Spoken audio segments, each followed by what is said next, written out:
Hi, it's Chris Titley here. As part of the Scoreboard podcast, I'm joined by Gabi Palm. Gabi, thank you so much for coming into the studio and having a chat. Thank you. Thank you for having me. Gabi, 2024 for you. We're sitting here in late November. How's 2024 been for you so far? It has been a huge year. It's been a big one for us just in terms of our Olympic preparation, all the way up until the Olympics. It's just we've been basically in and out of camp the whole year. I feel like I've had my suitcase perpetually packed from, we've had so many domestic camps, but we've been overseas a lot. And then, we had the Olympics and, after that had a little bit of a holiday. And now I'm just enjoying some time of being back home after being away for so long. And two-time Olympian. Can you compare the experiences from Tokyo to Paris? Oh, I think going to Paris obviously was special because of the result and how well we did. But I actually think as well that having Tokyo as a point of comparison probably makes it a little bit more special as well, because the atmosphere and the crowd in Paris and having that aspect of it. And, my family was able to be there. We had all our supporters there, and it probably made that Olympic experience just a little bit more different and special in that way. Let's hone in a little bit on Paris, the games, and then leading up to the semi-final and the final. Obviously, the semi-final was something that you'll never forget. Can we talk about that particular game at halftime being down and then getting the crew together, and then obviously going into the shootout? Can you talk us through your experience or your memories of that game so far? It's funny when I try and think back to the game, I don't actually find that I remember a lot of it during the game. I almost think that in some of my games where I feel like I'm really in the moment or whatever, afterwards, I don't actually remember a lot of it, but I can still remember the feeling of being there and, the atmosphere of the crowd and what that game meant. But I think what was so special about the semi-final and almost what we were trying to do through the whole tournament though is that we were really just trying to take it one game at a time, and every moment as it came, we weren't trying to get ahead of ourselves. So I really felt that during that semi-final against the US, there were points that we were down, but it never, overwhelmed us or we ever got ahead of ourselves going, oh, that's it. They're in the lead. We kind of just kept chipping away at it. We found our opportunities. Some girls like Abby and Bronte just stood up in attack and scored those goals for us. But, those came from a lot of team moments and, we were really solid in our defense to be able to keep them 2-8 goals and then to push that into a penalty shootout.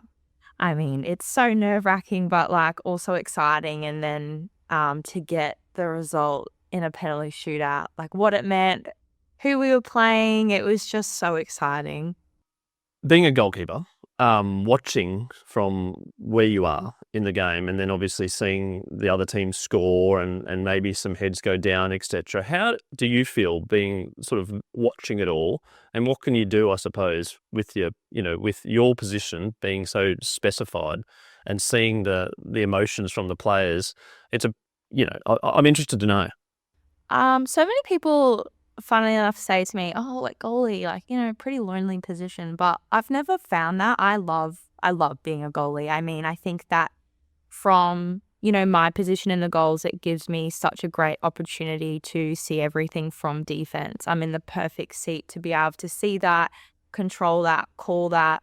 Goalkeepers have, we are the last line of defense, but, we can't do our job without the team. And so we play a really important part in talking to the girls, trying to coordinate the defense, making sure it's all in sync, that we're all on the same page. So, that's a really important role through that. And I love that. And so trying to do that all together and, and then I'm in also the perfect seat to watch the girls in attack and do their thing. And, I'm probably not in the action of the attack, but I don't feel like I'm out of it at all. I still feel very much a part of the team and I do my job in a different way. And at the end of that game, as it was creeping closer to the result that you wanted, which was a tie, during the game in your head, did you think, okay, we're going to go to a shootout here and I'm ready for that?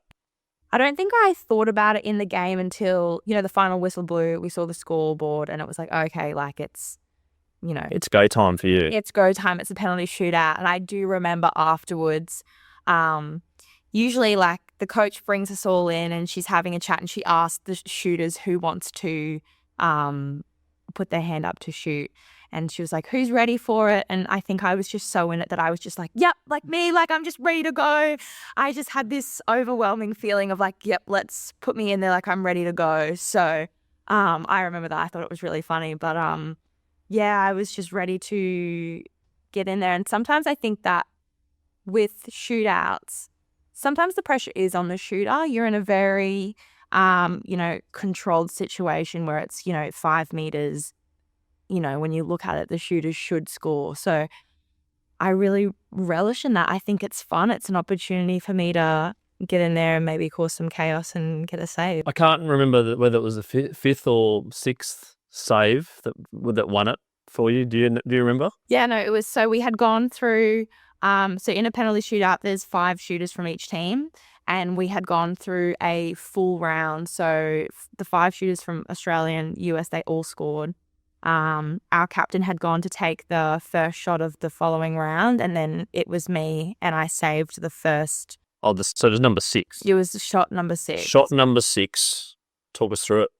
And it's funny because with penalty shootouts, I need to do my research, and I do that with a lot of when it comes to games and shooters. Like I like to do my research on the shooters, like to see their tendencies, where they like to go. And with Maddie Musselman, she was the shooter and she was always shooting to my left-hand side. Through all the videos I was seeing, she was always going there. And during that game, she had already shot 2 penalties and she didn't go there. So I was thinking to myself, don't know exactly what she's going to do. So I'm just going to really stay in my line, watch the ball and just, react to it that way. And that's how it kind of unfolded. And then the euphoria of being in a final, that moment that there was this, amazing dopamine hit, I'd imagine, for you. I mean, what was the feeling? There's this one photo that it's the photo captured of me in the celebration, like directly after I had saved that. And when I play, I don't really show a lot of emotion. I really like to keep it like calm, cool, collected. It helps me keep focused. But after I saved that, I watched back at the footage and I didn't even realize what I was doing, but I do this big like lasso with my arms because I was just like so excited. And it was just unmatched, like being able to be with the girls as we like celebrated that all together. I don't think we had fully realized what it meant. It was just the excitement of first winning and beating America and what that was. And then it was, oh my goodness, like we're through to the gold medal match in the Olympic Games. Like it was just a whole kind of collection of emotions and feelings. It's been to just this one moment of like jubilation, relief.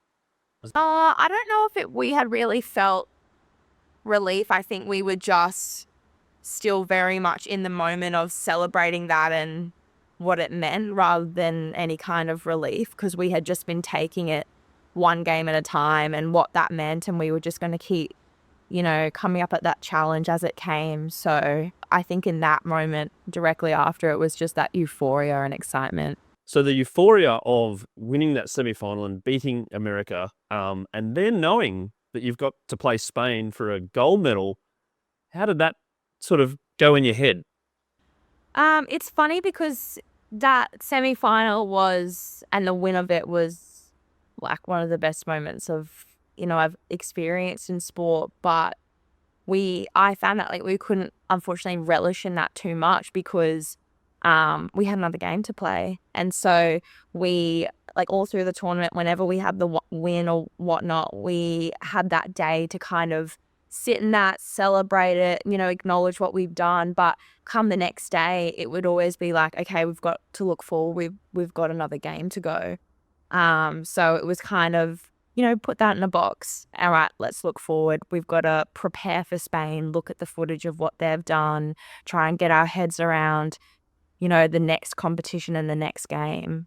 You say that so calmly, yet when I see some footage of the Olympics of the celebrations on like the parents, the supporters of like you're in the gold medal match to then like to focus. It must have been hard.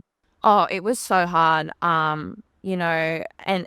think it's like a really prevalent conversation about athletes and social media at the Olympics. And I just found that after that moment, because the clip that they would use was my save, and it was all, and after that, like the flooding of emotions of all that. So, when I would open my Instagram, like that was the reel I kept seeing. And every time you watch it, you re-experience that emotion. And even now when I watch that video, I can still, like, it still gives me goosebumps. I still go in that emotion. And obviously the amount of attention and messages that we were receiving after that semi-final win. And so I really had to go off all my social media. I just told my family had to put that to the side and really like look ahead. This is the gold medal game. This is what you dreamed about, and obviously you dreamed about beating America. But this is the game, right?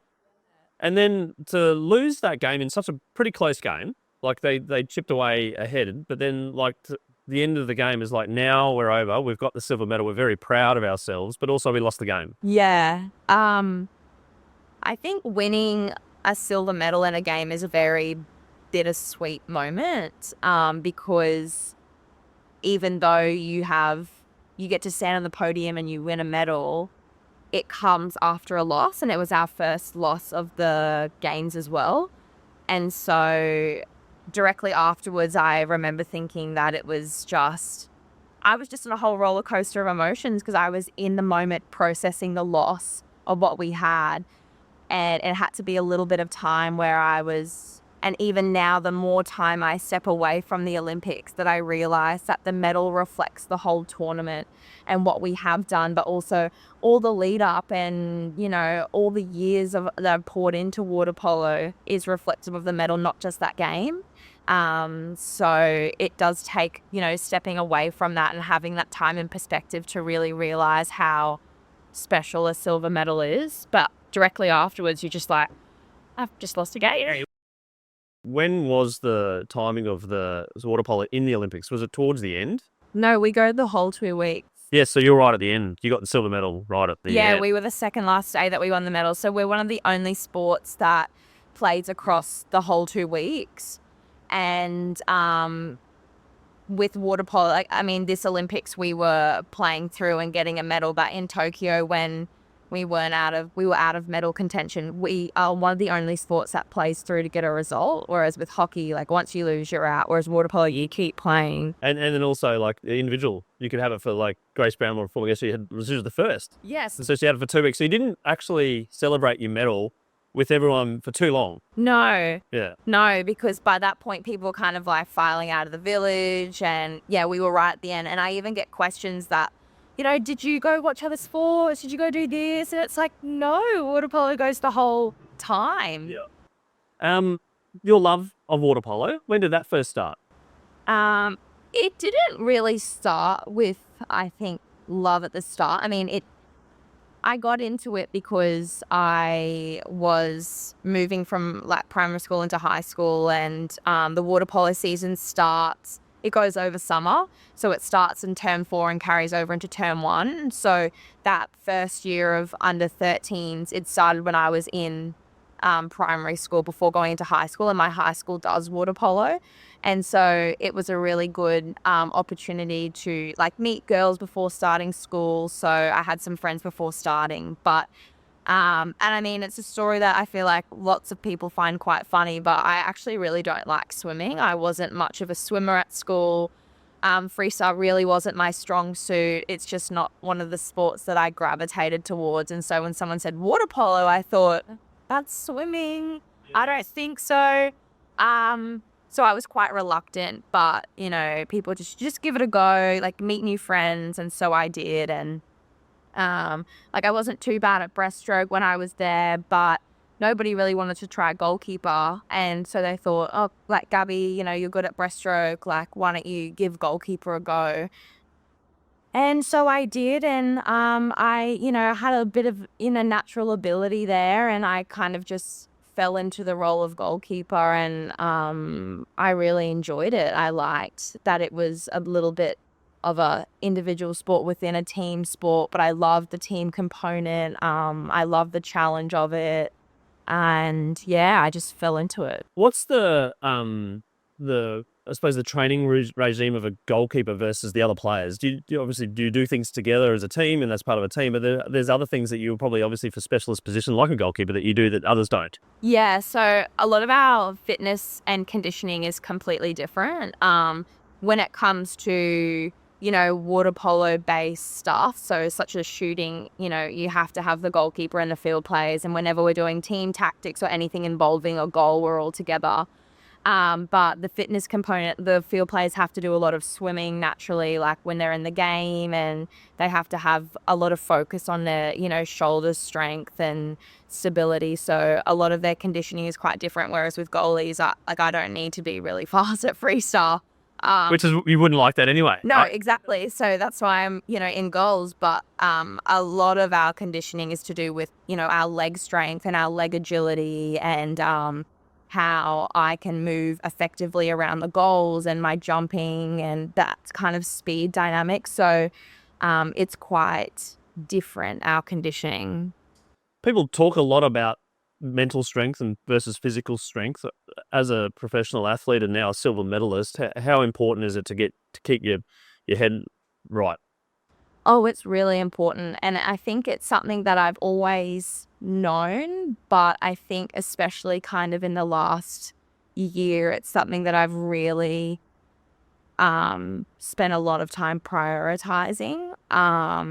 You can be physically present in the goals, but if you're not there and you're not mentally present, you're not going to it's just not going to go as well. Like, you have to be able to be there and mentally present to have that focus, that attention. Like, goalkeeping is also a lot about, reading the play and the reaction. And if you're not there and in the moment, it's going to affect your performance. But I think that a lot of the time I've been working on in the moment as well is that, sometimes things aren't going to go your way or you are going to get distracted, but it's that, reset process. Like, how can I come back to being in the moment? Like, when things don't go my way or my mind does wander, which is so natural, it's training myself, okay, well, what can I do to come back? Like, how can I come back to my breath? How can I come back to what's going on in front of me? And it's that process that I think is the most important. How do you come back to the moment? I try and come back to my breath and what I'm doing in the present moment. So I'm connected to that. But it's also about, you're in goals, you're in a game. So I can be in the moment, but then how can I connect to the game? So for me, it's, where's the ball? How can I track the ball movement? How can I be involved in the play that's unfolding in front of me and be present in that sense too? So for me, I find that it's two parts. When you're in a game is pretty competitive and you come out the other side and you haven't won, how's that feeling and what sort of learnings do you take from the losses over time? I think as a goalkeeper, it's really, and stuff that I have done, it's really easy to look at the scoreboard and see that as your mistakes.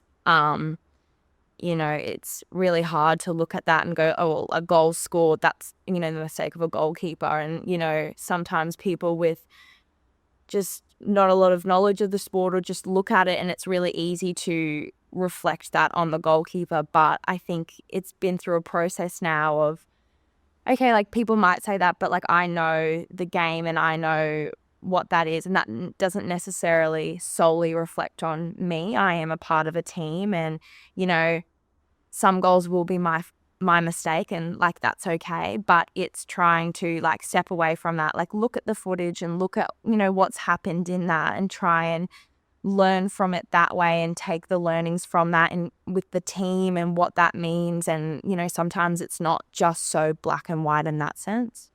Do you beat yourself up when you make a mistake? Is there a trait? Are you a bit of a perfectionist? Oh, I am definitely a bit of a perfectionist. I think it's a bit of a love-hate relationship with perfectionism. I think it's what's allowed me to be so good at what I do because, I'm so attuned to those nitty-gritty details, and all those 1%ers do add up. So in that sense, I think it's helped me 100%.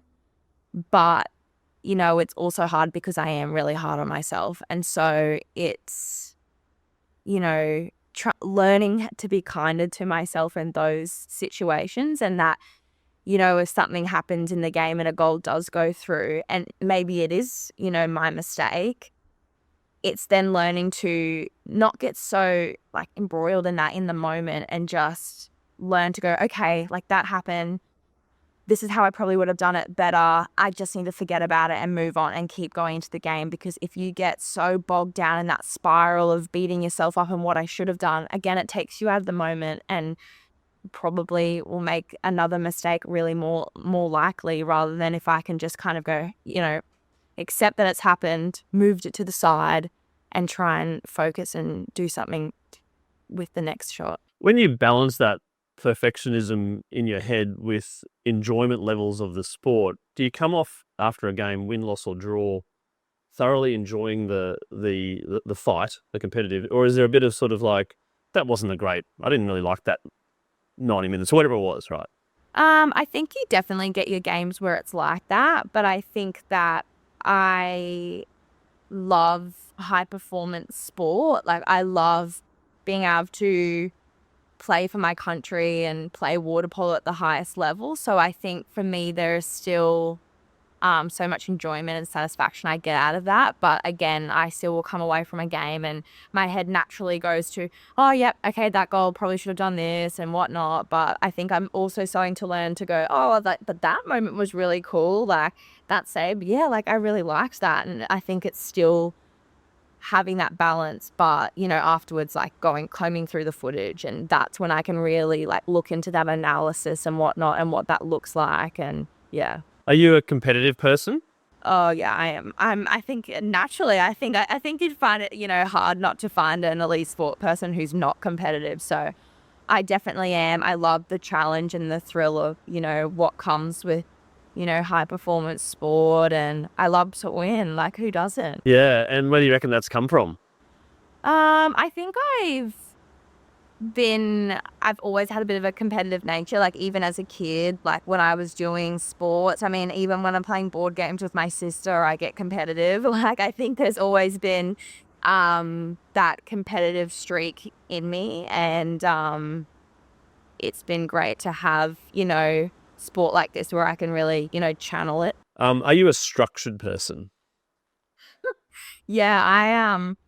I've always loved being organized and structured. Like, you should see my calendar. Like, I love planning things out to a T, and I love I think coming straight out of school where your whole day is so structured, basically into being a elite athlete where your training's structured, you have, where you need to be and all that kind of stuff. So, I really thrive off that structure and being organized, and yeah. So you love lists? Love lists. I'm a big list person. My notes is just full of lists, and loving being able to tick them off, and yeah.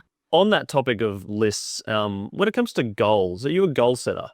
Yeah, I mean, I think that when it comes to your sport and just wanting to achieve stuff and make things, not only just achieving it, but being able to make it achievable and tangible, being able to plan that out like as a goal is so important. So absolutely. So the goal was what was the goal in the Olympics? Was it a medal, or was it the gold medal, or what was there a plan behind the scenes, or was it like just let's go as far as we possibly can?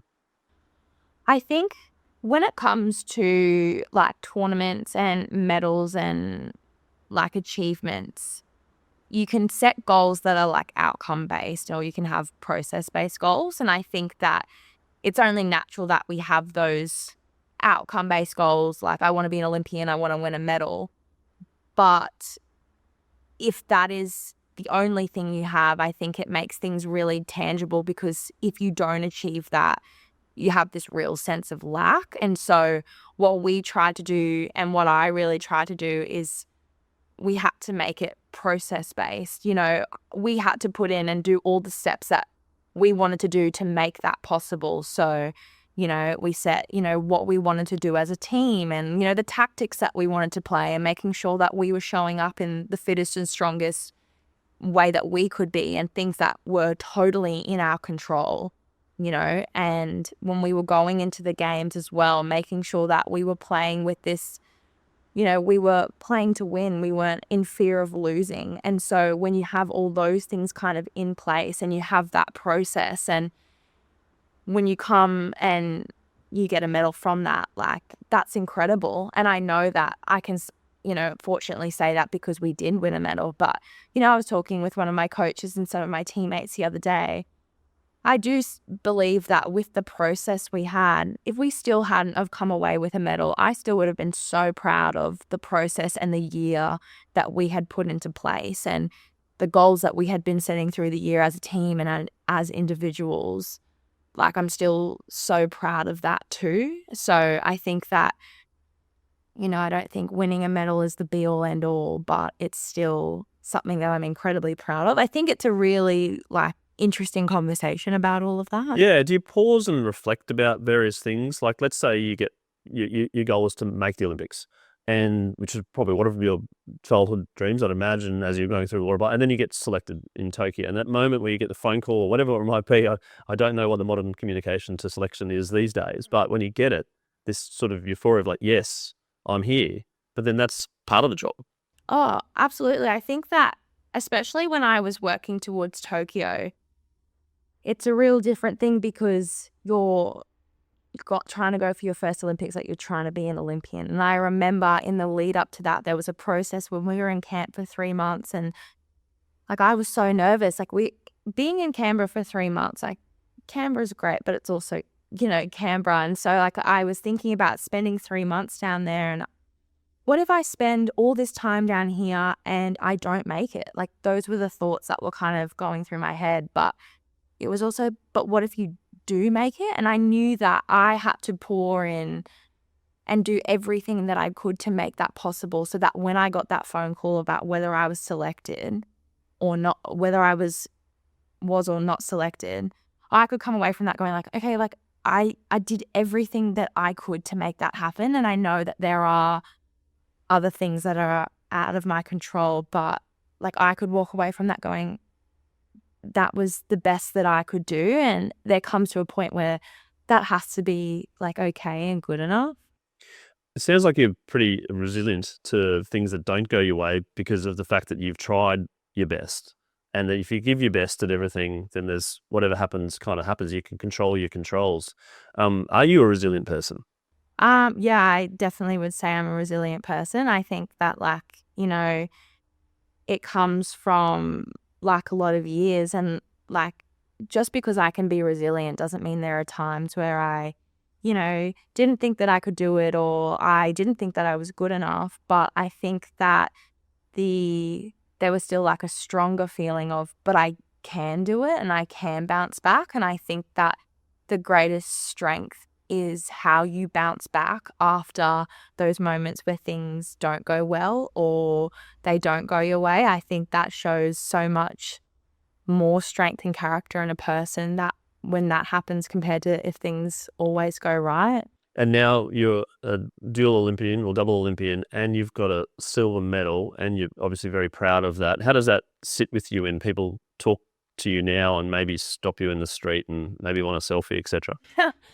And again, I think it's a really, it's something that I'm so proud of. And I'm just I'm so proud of the way that I, showed up and I did that. And I think that, I think of, young Gabi playing water polo and going to all those training sessions. And, she's the one that got me to where I am today as well. So I think that the medal is reflective of my whole journey as well. And that's what I'm kind of really proud of. But I think that, again, the medal is a really interesting conversation, because coming back from Tokyo, people would be like, wow, you went to an Olympics, that's cool. Where's your medal? And I'd be like, oh, we came fifth. And, that was something that I was proud of, but they're like, oh, next time. And so this time, got a medal, got a silver. How cool is that? And the overwhelming response is so positive, and to get a medal is incredible. But, there's still the odd person that goes, better luck next time, get that gold. And, with in the eyes of some person, like, it's never going to be good enough. And so if I'm always looking for what that is, like, I'm never going to be happy. So it's going, it's a silver. I'm so proud of that silver and what it means. And like, that's Yeah, I mean, so I think good. And people I'm like, I don't know, when I got engaged, the first person that we said, like, when are you going to get married? You're like, hold on a second, I just got engaged, like, celebrate the moment. And then when you get married, they're like, I can have kids. You're like, I just got married. Like, give me a break. Like, the bar gets, like, kind of, the conversation goes higher and higher all the time, and you'll never win. Right? No, exactly. And I think that even like the day after Paris, people are like, so Gabi, like, LA, like, let's go. And I'm thinking, like, Paris is still, it's only just happened. I'm going to relish in this a little bit. I know it's so natural that people, want to keep going on that sporting journey and what that means, but it's also okay to go, okay, like, I'm just going to sit in this and take a little bit of a breather first, and then I might figure out kind of what that looks like. But yeah, the conversation of what's next. So the breather that you're taking now, I'm not going to go on to what's next because that's the obvious question, right? I'm not going to do that. But the breather now that post-Paris, how have you found the sort of maybe a little bit of downtime to reflect and to pause and also to keep yourself busy and structured? Yeah, it's been a time. I think that I'm having been away almost the whole year. It's been really nice to just be in the one place, not have my suitcase packed, not having to be anywhere. And I think I've really been enjoying that.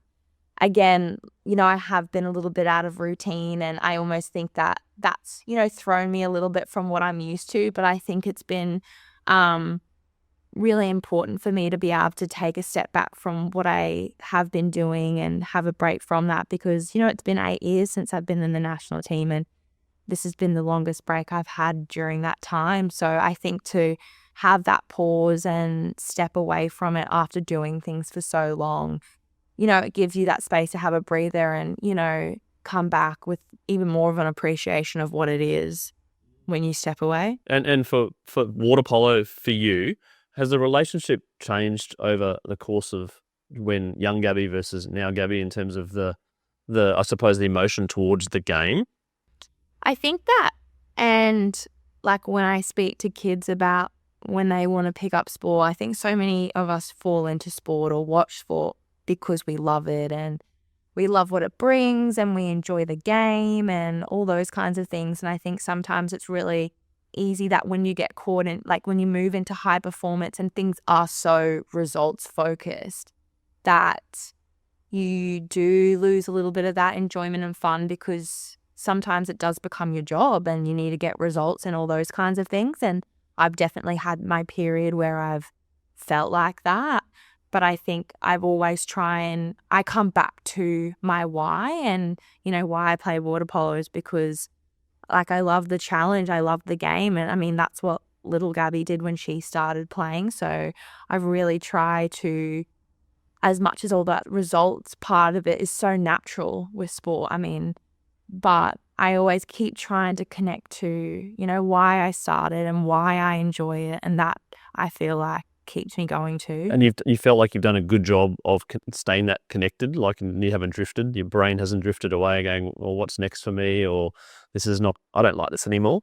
I think that it's always natural for your brain to drift. And I think that, I'm also a really ambitious person. I do sometimes think like, what's next for myself. I think that like the last 8 years have been so water polo dominated for me, and that's been such an adventure and I've loved it. But I also know that like water polo isn't going to be something that I'm going to do for the rest of my life. And I almost think that if I bring other things from my life into it and have that bit of balance with water polo, things aren't always just 100% water polo. You need balance in life. So I think that, that part of my brain's thinking, okay, well, maybe it's time for me to look about some other things that I can do like outside of water polo. And like, if, when I keep going, how can I marry that with water polo and keep things going? But it's about having that, I think for me now, something outside of water polo as well, because the day when I do retire, like if I don't have anything else for myself, that's going to be a really difficult time for me. And I'm thinking forward to like what that might look like for me. And can you share what you're thinking about at the moment? I'm still very much in a bit of a like brainstorming phase. Like I'm still trying to figure out exactly what You've that got looks the like. spreadsheet?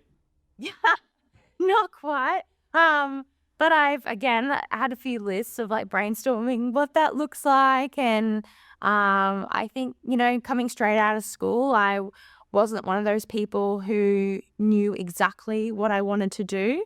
There was a while where I really thought that, maybe I'll like go into physio, all that kind of stuff. And then, someone told me that I had terrible thumbs for physio. So that's not physio for gutties. That's the pros and cons. Con? Yeah, that's definite con.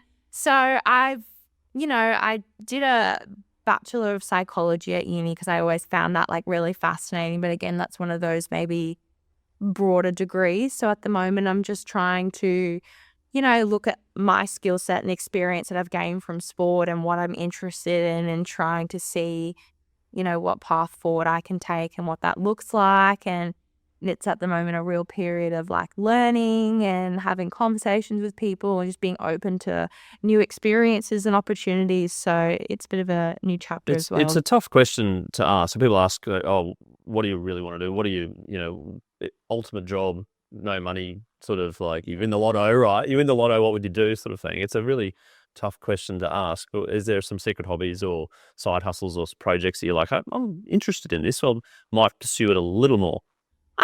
There's definitely, hobbies and stuff that I'm interested in outside of water polo.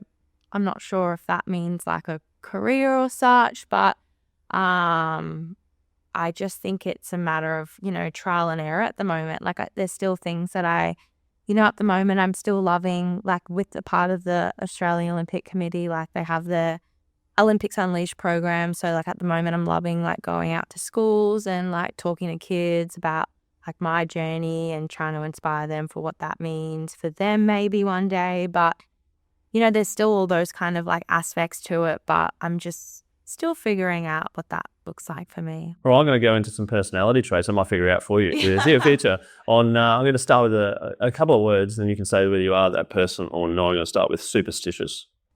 I definitely used to be when I was younger. Like there were songs that I had to listen to before playing, but no, I don't think I'm not superstitious anymore.